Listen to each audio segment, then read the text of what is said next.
Oh, wait, we got some racist cartoons. And so what if it's a racist cartoon? It's still just a cartoon. It's not gonna kill you. Plus, racist cartoons and jokes can be funny. Although I don't particularly like Crowder's cartoon here, I just don't find it funny, but so what? Who cares if he had it made?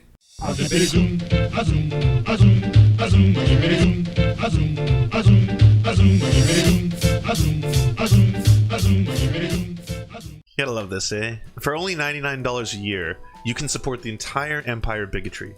And you get a bunch of Taiwanese mugs shipped to your house. Unless you're a veteran. Because if you're a veteran, ooh, yeah, you've served your country. You've bled. You've bled for the red, white, and blue. I hate to break it to you, but a lot of businesses and companies do discounts for veterans. It's a pretty common thing. Also, the mugs aren't made in Taiwan. The physical mugs come from China, however, they're painted and etched in America. And if you try and paint over that, if a business owner does, they can actually be charged with a hate crime. In some cases, it can be actually criminal to wash your own wall. That's right. Now the George Soros financed 10 minutes, 11 minutes. That's how long it took before we got to the Soros, until we got to the anti-Semitism. There's a legitimate argument to be made against George Soros, and people don't talk about George Soros just because he's a Jew. Probably a lot of alt-righters do. However, when a conservative or right-wing person brings it up, usually they don't really care that he's Jewish. They care about the fact that he's a multi-billionaire psychopath with a god complex who's destroyed millions of people's lives and livelihoods, has bankrupted poor countries. I mean, this guy is a complete, utter, disgusting human being. And he is heavily connected within American politics and politics in Europe and throughout the world. You people on the left always talk about, the billionaires and the millionaires control the world. Well, this is a legitimate guy who has significant control over politics. I'll link a friend's video in which he talked about the problems with George Soros. It's deep, deep blue. Yeah. People better wake the hell up and push back culturally, or the left will take your ass over like quicksand. As an example of how fast it can change, do you ever see what? Who do you think the president of the United States is right now? Who do you think is in control right now? Who is doing all this? Who's the one bagging and tagging people? Who's the one putting bags over their heads and putting them into unmarked vans? It's not the Democrats. That is dishonest of you to say.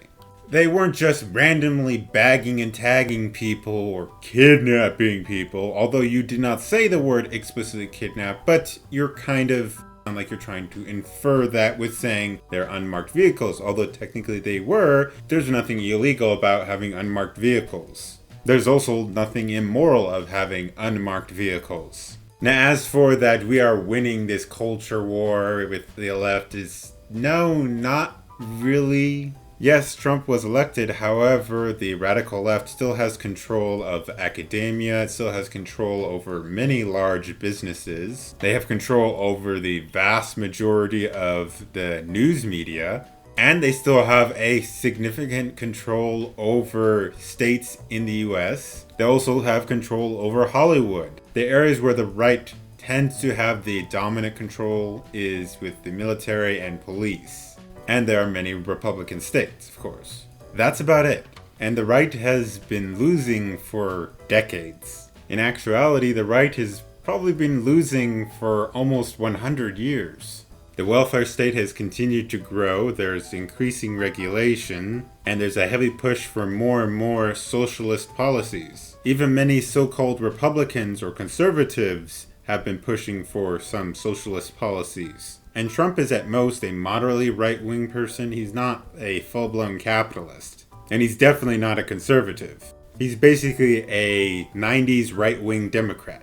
The good thing that Trump has brought is, I think, showing how far you, the radical left, have gone. And of course, bringing up China back into the discussion. How China is a threat. A major threat.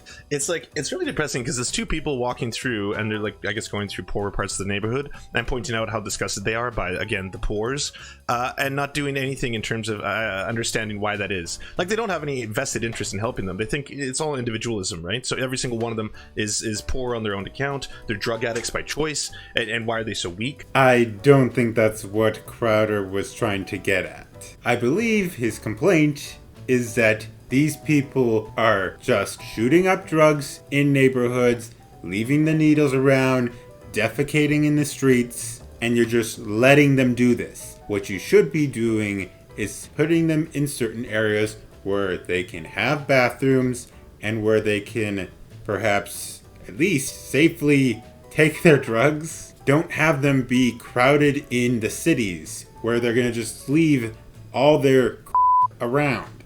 Literally.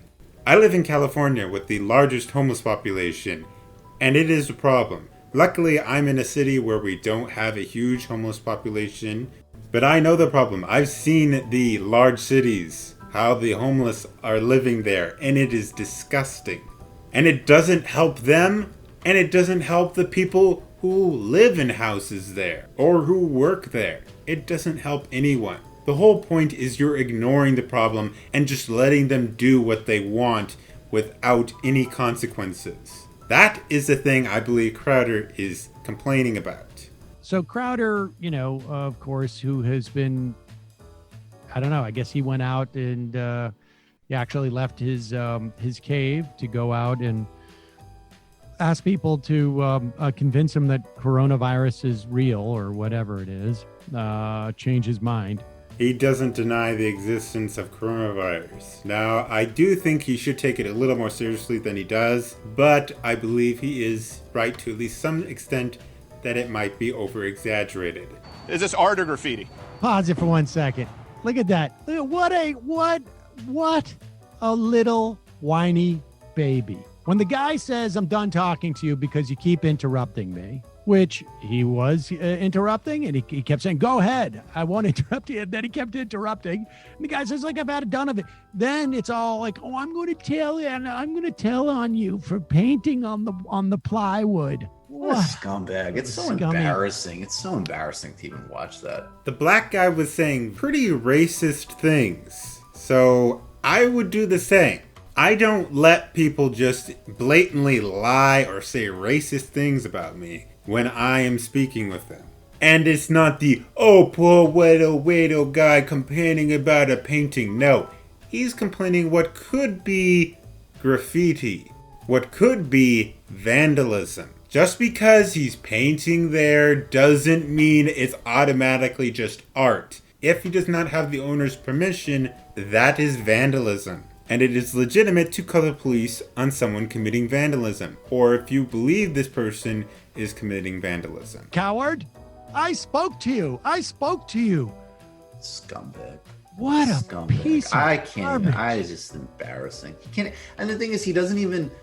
I'm not a coward. I spoke to you.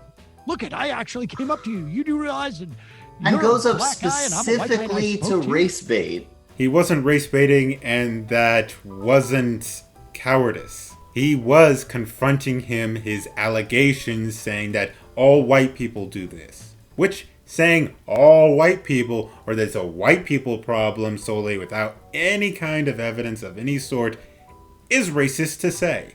And Crowder was right to say that if he said something similar about all black people, that would be called out.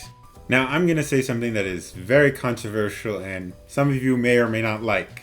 The guy on the right, he died not too long ago, and I'm not sad at all that he's passed away. Now, I'm sorry for his family, sorry for their loss. I know it's tough losing a loved one. I recently lost a family friend. However, I despise this guy on the right, because he likes to call Crowder a scumbag, yet this guy is probably a legitimate scumbag because not only is he a communist, but he's just a complete lying jack mother ass, and I despise his guts. And legitimately gets offended with the you people thing. I mean, like, legitimately. It's just pathetic. Also says that white what people kind of don't society call the do we police live on in? black people, and then proceeds to do that exact He thing. proceeds to do exactly that. Yes. My feelings got a little all bit white hurt. people call- So call I'm the going to police go on try you. to Yeah, hold on, I'm harass gonna go you. see if you're doing that correctly. I'm in charge of all of the graffiti. I wonder if how many times Crowder has called the police on white people doing, like a painting somewhere. Are you allowed to paint that house? You see Crowder jumping out of his car every time he sees somebody painting somewhere. Are you allowed to paint there? I don't know about painting, but they have called police on some white Antifa terrorists. And I'm pretty sure he would do the exact same thing if that guy was a white guy. So, off, you dumb communists. All of you can go to hell because the only good commie is a dead commie. So, Sam Seder, why don't you join your friend?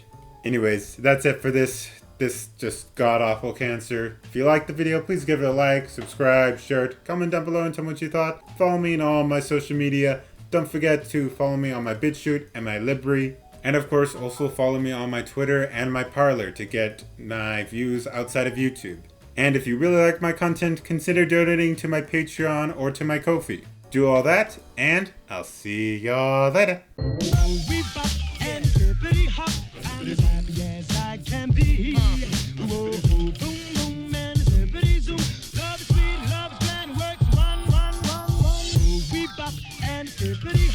I'll never be a millionaire. Whoa, boom.